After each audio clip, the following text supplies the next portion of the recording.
कर्मों की किताब, एक ब्राह्मण का सच। कहते हैं मनुष्य का कर्म उसके पीछे परछाई की तरह चलता है।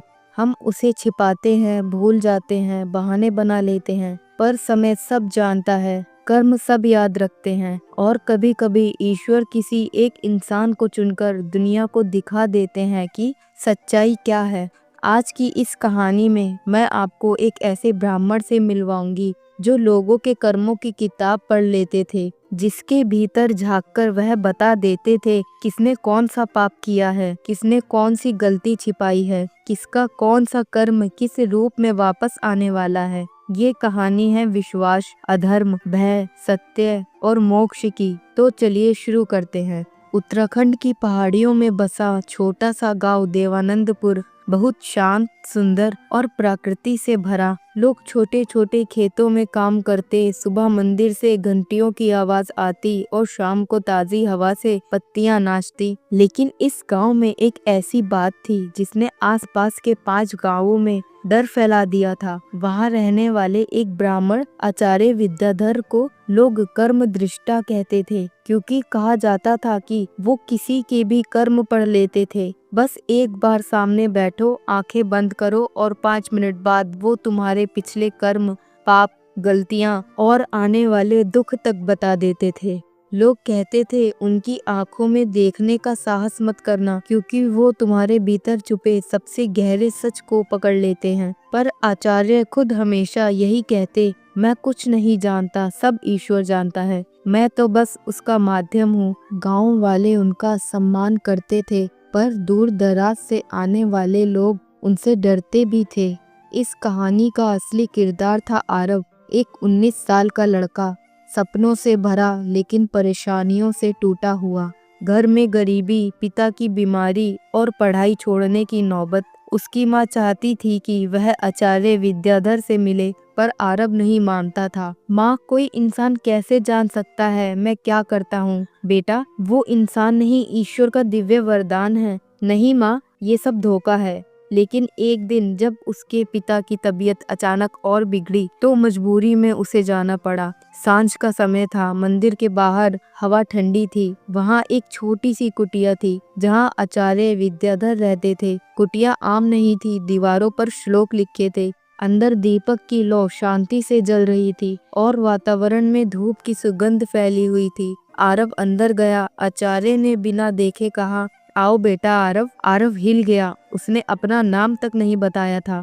आचार्य ने कहा, बैठो। कुछ सेकंड की शांति के बाद आचार्य ने आंखें खोलकर आरव की ओर देखा और बस एक नजर आरव घबरा गया, मानो किसी ने उसकी आत्मा पकड़ ली हो। आचार्य धीरे से बोले, तुमने 3 बड़ी गलतियां की हैं और अब 3 बड़ी मुसीबतें तुम्हारे सामने हैं। आरव कांप गया, कौन सी गलतियां? आचार्य बोले, पहली गलती, तुमने माँ से झूठ बोलकर पैसे निकाले। कहा था किताबें खरीदनी है, लेकिन उन्हें किसी और जगह खर्च किया। आरव की आंखें फटी रह गईं। यह बात खुद आरव के अलावा किसी को नहीं पता थी। दूसरी गलती, तुमने अपने दोस्त को धोखा दिया, उसके भरोसे का फायदा उठाया। आरव का दिल तेजी से धड़कने लगा। तीसरी गलती और सबसे बड़ी बात, तुम अपने पिता से नाराज हो, ये जानते हुए भी कि उनका गुस्सा बीमारी की वजह से है। आरव रो पड़ा, उसकी आंखों से आंसू रुक नहीं रहे थे। आचार्य धीरे से बोले, बेटा, कर्म छुपते नहीं, ईश्वर हमेशा भीतर की सच्चाई दिखा देता है। आचार्य ने अपना हाथ उठाया, कुटिया में रखा एक मोटा सा ग्रंथ खुल गया। बिना हवा चले उसके पन्ने अपने आप पलटने लगे। आरव डर गया। आचार्य ने कहा, ये कर्मों की किताब है। हर मनुष्य की ऊर्जा, उसकी कंपन, उसके कर्मों का हिसाब रखती है। मैं बस उसे पढ़ लेता हूँ। पन्नों पर कुछ नहीं लिखा था, पर ब्रह्मांड शब्दों के बिना भी सब कह देता है। आचार्य ने कहा, अब तुम्हें 3 परीक्षाएं देनी होगी। अगर इनको पार कर लिया तो तुम्हारे पिता ठीक हो जाएंगे और तुम्हारी किस्मत बदल जाएगी। आरव ने तुरंत हाँ कहा। आचार्य मुस्कुराए, जल्दी मत करो, परीक्षा कठिन है। पहली परीक्षा, सत्य स्वीकारना। आरव को अपनी माँ के सामने अपनी गलती स्वीकारनी थी। झूठ कभी भाग्य नहीं बनता, कर्म की गांठ खोलनी होती है। दूसरी परीक्षा, क्षमा मांगना। अपने उस दोस्त से माफी मांगो जिसको तुमने चोट पहुंचाई है। क्षमाशीलता आत्मा की सबसे बड़ी दवा है। तीसरी परीक्षा, समर्पण। अपने बीमार पिता की सेवा बिना शिकायत के करो, क्योंकि माता पिता की सेवा किसी भी पूजा से बड़ा कार्य है। आरव ने तीनों काम शुरू किए, लेकिन कोई भी आसान नहीं था। माँ को सच बताना, वह डरता था कि माँ नाराज होगी, पर जब उसने रोते हुए बताया, माँ ने उसे गले लगा लिया। माँ बोली, गलतियाँ इंसान करता है बेटा, लेकिन स्वीकार वही करता है जिसके भीतर ईश्वर बसता है। शुरू में दोस्तों ने बात तक नहीं की। उसने कहा, तुमने मेरा भरोसा तोड़ा है, मैं कैसे यकीन करूं? आरव टूटा नहीं, हर दिन जाकर बोला, मेरी गलती बड़ी थी, पर मैं बदल रहा हूँ। आखिरकार दोस्त पिघल गया। सबसे कठिन काम, पिता चिड़चिड़े थे, बीमारी ने उन्हें कमजोर और गुस्सैल बना दिया था, लेकिन आरव हर दिन दवा, खाना, सफाई सब करता। धीरे धीरे पिता का व्यवहार बदला और आश्चर्य, पिता की तबीयत भी सुधरने लगी। एक शाम आरव फिर आचार्य के पास गया। वह तीनों परीक्षाएं पूरी कर चुका था। आचार्य ने मुस्कुराकर कहा, अब तुम वही नहीं रहे जो पहले थे, तुम्हारे कर्म बदल चुके हैं, इसलिए तुम्हारा भाग्य भी बदल रहा है।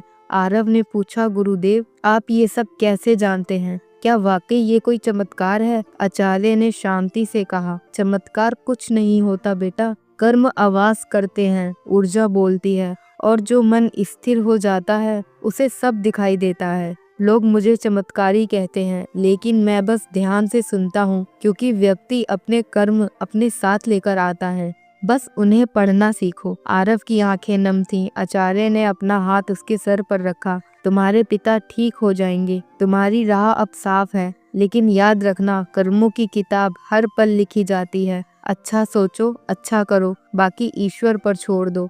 आरव ने आचार्य के चरण छुए। वह बदल चुका था, अहंकार से विनम्रता, झूठ से सत्य, भय से विश्वास की ओर। 5 साल बीत गए। आरव एक सफल व्यक्ति बन गया। उसके पिता स्वस्थ हो गए, माँ खुश थी, दोस्त उसके साथ खड़ा था, और सबसे बड़ी बात, अब लोग आरव को भी ऊंची समझ वाला लड़का कहते थे, क्योंकि अब वह भी मन पढ़ता नहीं था, पर चेहरा और व्यवहार समझने लगा था। आचार्य विद्याधर ने उसे कर्म का एक नियम सिखाया था। कर्म का फल देर से मिलता है, पर मिलता जरूर है, और आरव यह बात आगे हर किसी को बताता। दोस्तों, इस कहानी में आचार्य विद्याधर का चमत्कार नहीं था, बल्कि कर्मों का सच था। हम सब अपनी अपनी कर्मों की किताब लेकर जीते हैं, हर पल एक पन्ना लिखते हैं, और याद रखिए, किस्मत बदलने के लिए बस 2 चीजें चाहिए। पहला साहस अपनी गलती स्वीकारने का, और दूसरा प्रयास उसे सुधारने का। तो दोस्तों, अगर आपको ये कहानी पसंद आई हो तो इस वीडियो को लाइक जरूर कीजिए और कमेंट में लिखिए, कर्म ही जीवन है, ताकि मुझे पता चले आप भी कहानी के साथ कनेक्ट हुए। अगर आप ऐसी और धार्मिक, आध्यात्मिक और जीवन बदलने वाली कहानियाँ सुनना चाहते हैं तो हमारे चैनल भक्ति धारा कहानियाँ को सब्सक्राइब जरूर करें। जय श्री राम, हर हर महादेव।